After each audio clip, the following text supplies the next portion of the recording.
Okay, welcome back to the next tutorial in the DirectX tutorial series.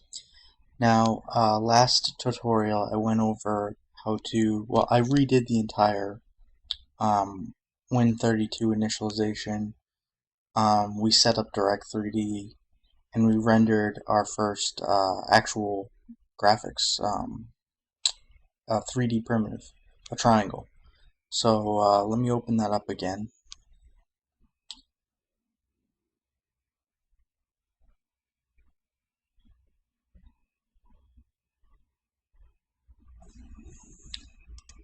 Let's build this.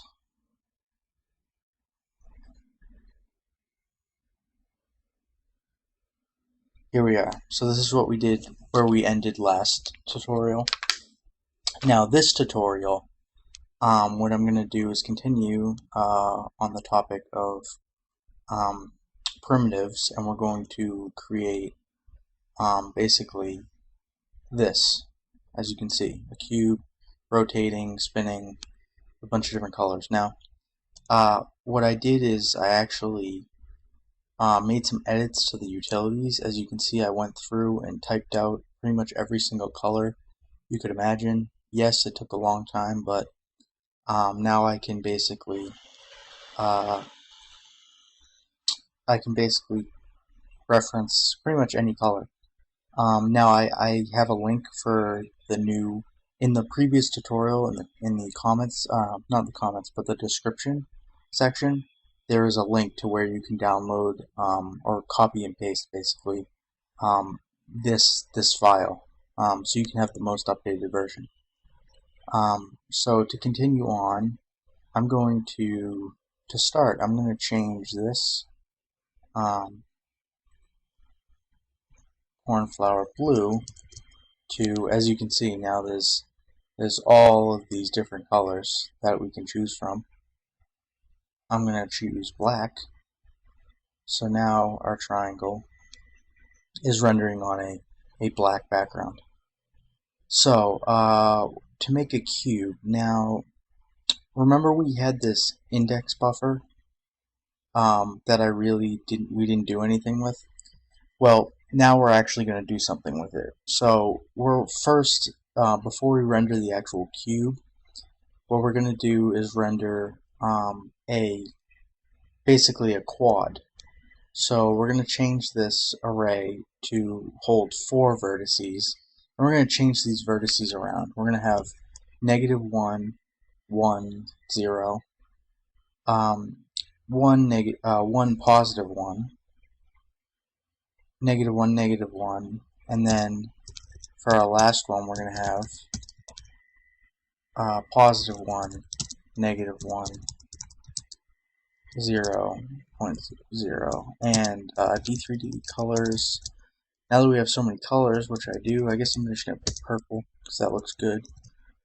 And there we go. So you create the vertex buffer, but for the index buffer, indices are basically just integers or shorts, very small values. So what we're going to store them as is a word array, and to make a quad, there are basically 6 indices for each triangle. And the indices are as follows. We have 0, 1, 2, and then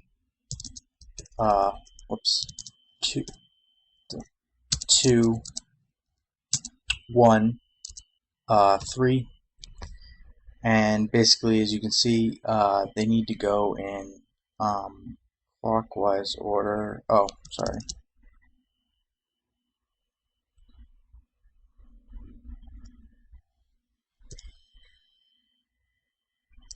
I'm confused as why that keeps saying that error. I'm just going to build.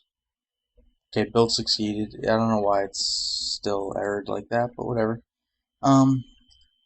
Yeah, so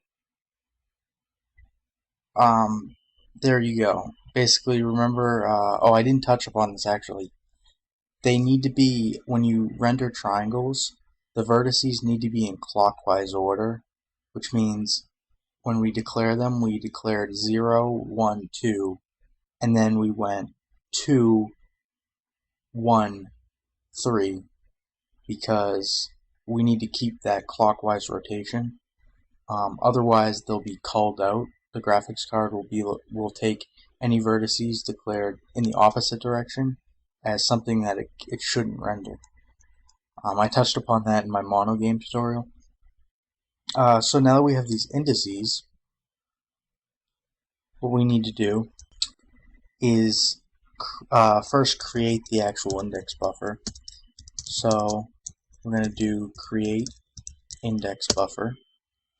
Length will be basically 6, so the number of vertices times size of word. The usage would be D3D usage usage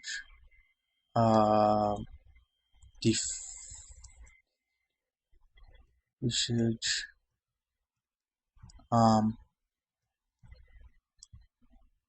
write only. D3D format index 16. We're just going to use 16 bit indices. D3D pool managed, and then it needs our reference to the index buffer and the that just put null in for.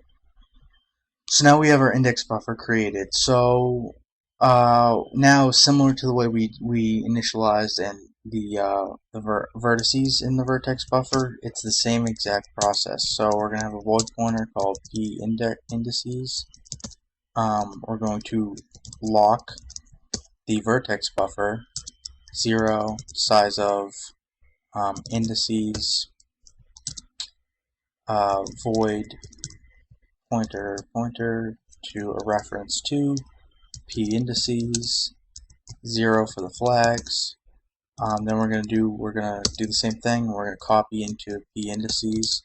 We're gonna copy the indices and size of indices, and then we're just going to unlock the vertex buffer.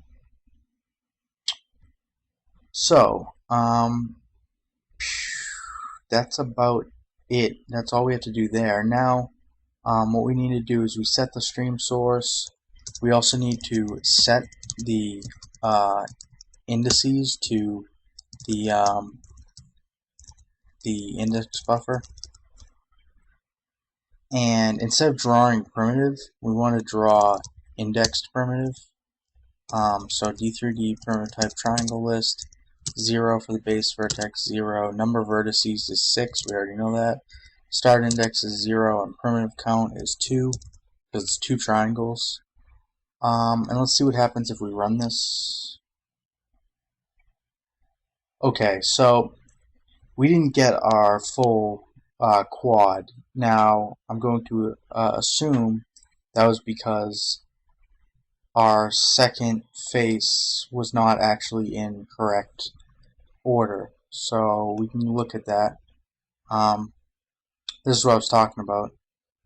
So we had lime, we had blue, and we had a red. So 0, 1, 2. And then we went 2. We went 2, 1,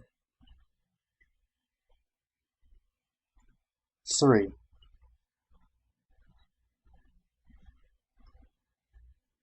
Not entirely sure why. Oh, because we forgot to change the vertex buffer, because it was still using the 3 instead of 4. Now there's 4 vertices. So now it renders. There we go. It was just a little slip up. So yeah, there you go. So now you have a quad. Now, a cube is a little bit more difficult. A cube requires 8 vertices. So there's 8 unique vertices with the Gorad cube. So there's three types of cubes. Like there's the regular shaded Gorad, which has 8. Whoa, sorry. 8 unique verts. Then there's the textured cube, and that has basically 24 unique vertices because of the fact that you have UV coordinates for each of them, which I'll go into later.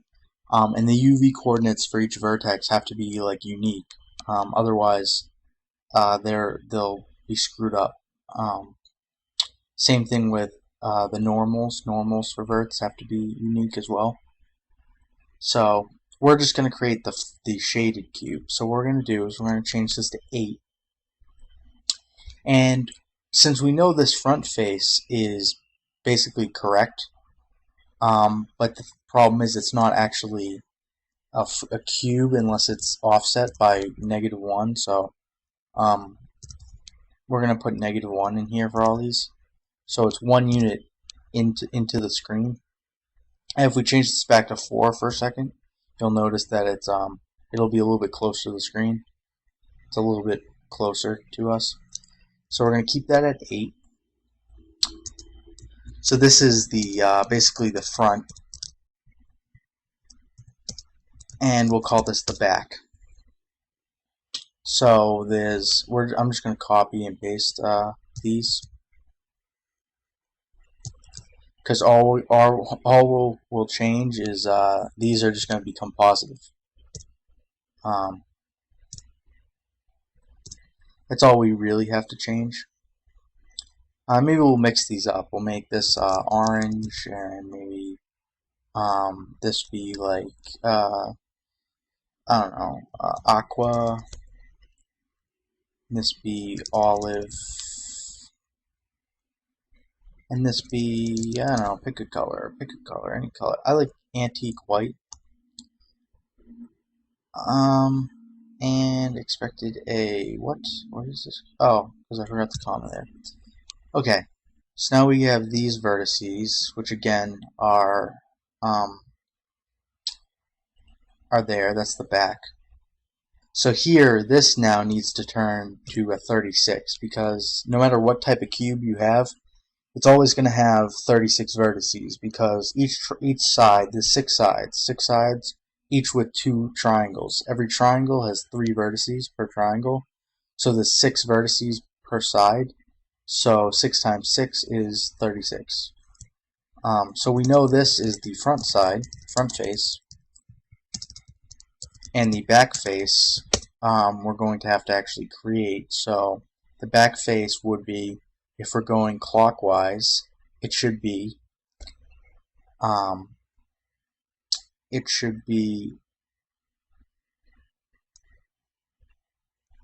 actually, you know what I'm going to do? I'm going to quickly comment in.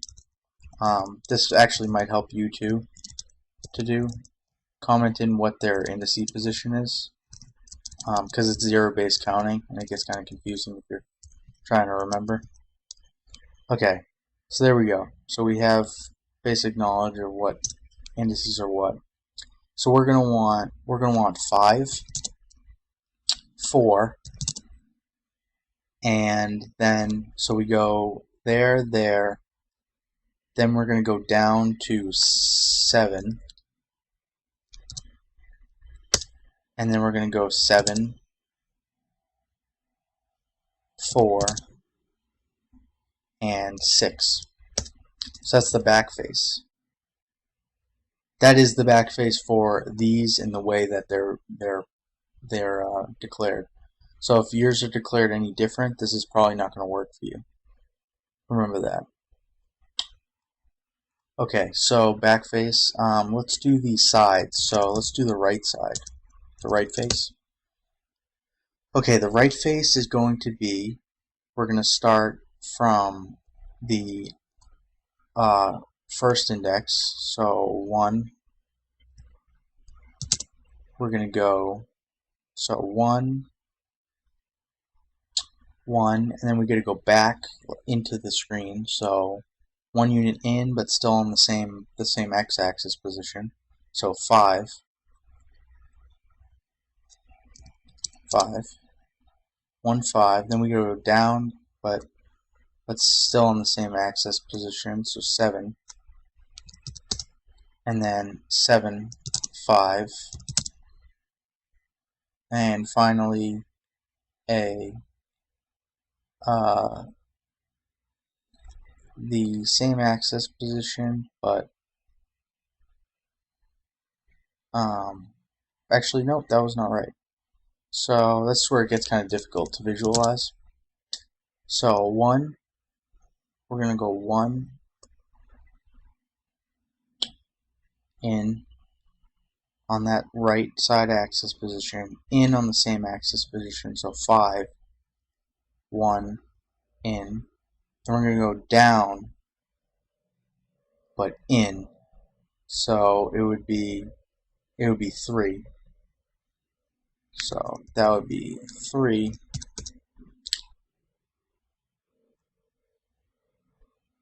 And then from 3, it would be 3, 5.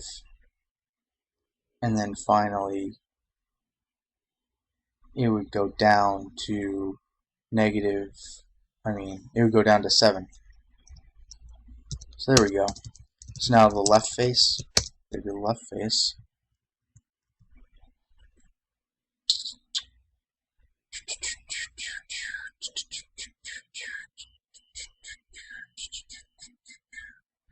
Left face would be, so we'll start with the back. So we'll go all the way back to into the screen at negative. So it'll be 4. 4 will be your starting vertex. So 4, then we come to 0. Then you go down to still in that same negative axis. You go in at negative, so you'll be 6. So then you got 4, 0, 6, and then 6, 0, and then on that same axis, negative, 2, 2, 6, 0, 2. Now we're going to do the top and bottom. So top face, and then we're almost done. So the top face, of course, is going to be, we're going to go from the back, so we're going to do, it's going to start similar, I believe 4, it's going to be 4, right? You get negative 1, 1, so 4, and then we're going to go over, so it'll be 4, 5, 4, 5, 0, 0, 5, 1. And the bottom face would be, it would be,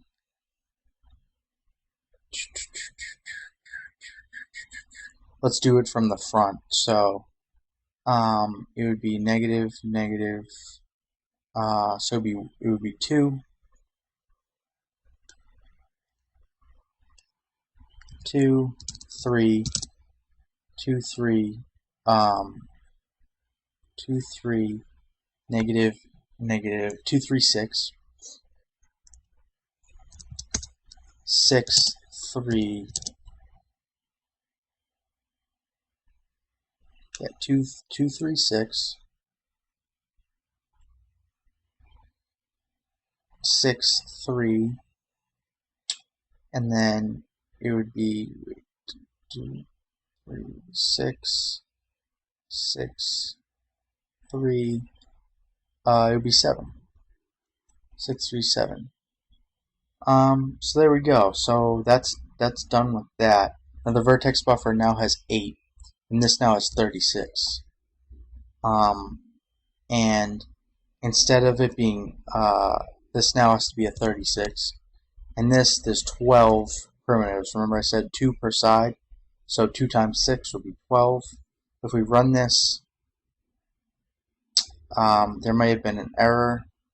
It's actually 60 errors. Size of vertex, position, color. Wow, that was a lot of errors. That is because something very strange happened. I forgot a comma here.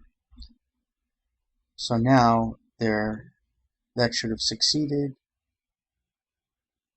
I forgot a comma here. And see if there's any errors. Nope, there's no errors. We're all good. We're good to go. So yeah. But here's the thing. How do you know if it actually worked? There's no real way for us to test. This still looks just like the front face. So at least we know our front face is correct. So here's where the world matrix comes in. Now, what the world matrix does is every object is transformed on what's called its local axis. So it's basically not existing in the world yet, like our actual geometric sort of environment. It gets created in this little like imaginary realm, and then it gets created for real and positioned into the real world using a world matrix. Now you have to actually set that right before you draw it. So what you can actually do is we can go up here and we can create a matrix. So D3DX matrix world.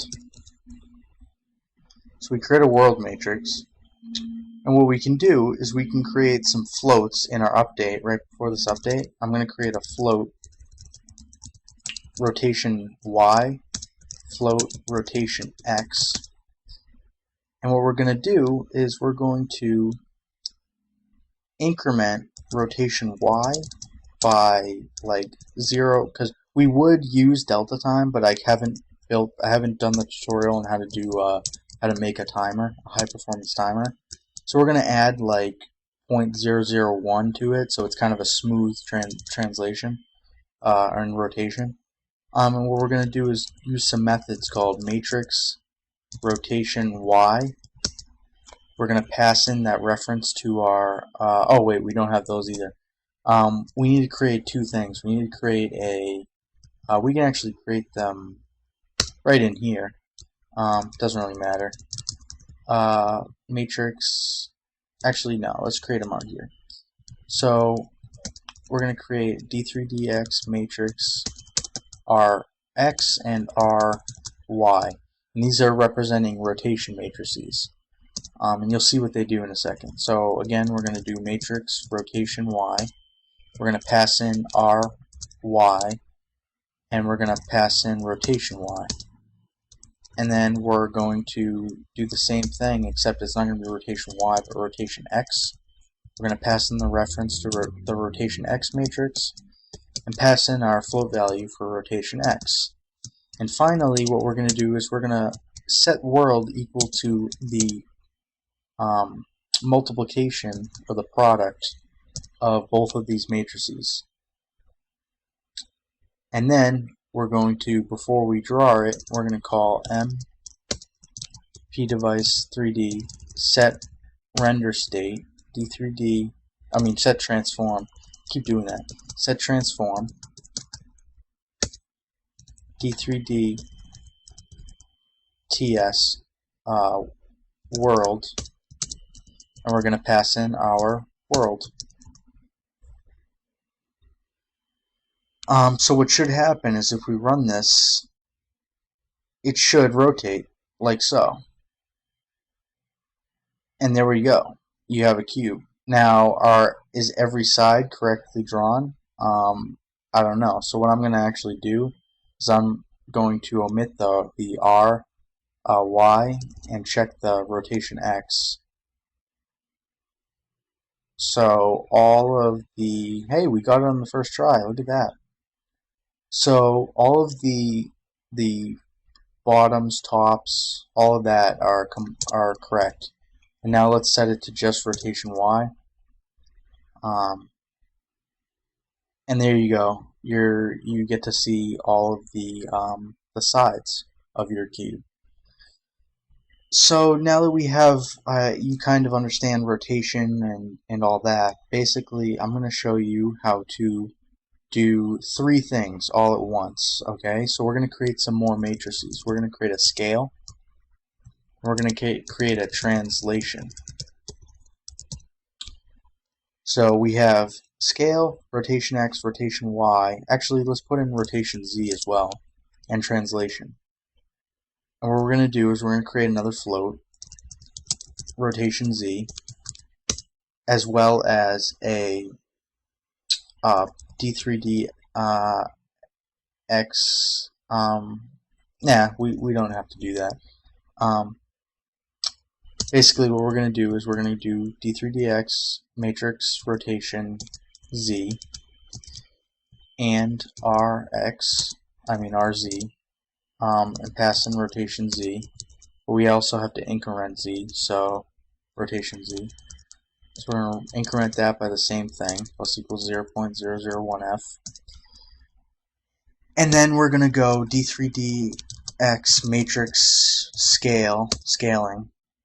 We're going to pass in the scale, and we want to scale it. We're not going to scale it in the X. We're not going to scale it in the Y or the Z. Well, we are, but what we can do actually is let's make it two times as tall. And finally, let's make the D3D matrix translation, pass in our translation matrix, and let's translate it to 0.0f, 0.0f, and then 5.0f. So we're going to translate it into the screen by 5 units. And now what you want to do is you want to always multiply the scalar value in first, and then multiply that scale by the rotations, and then finally by the translation. So you scale it first, then you rotate it, and then you translate it. So you want to always rotate it on its local axis, because if you translate it first and then rotate it, it'll translate around that axis that was just translated. So now if we run this, you should see a larger cube that's now rotating.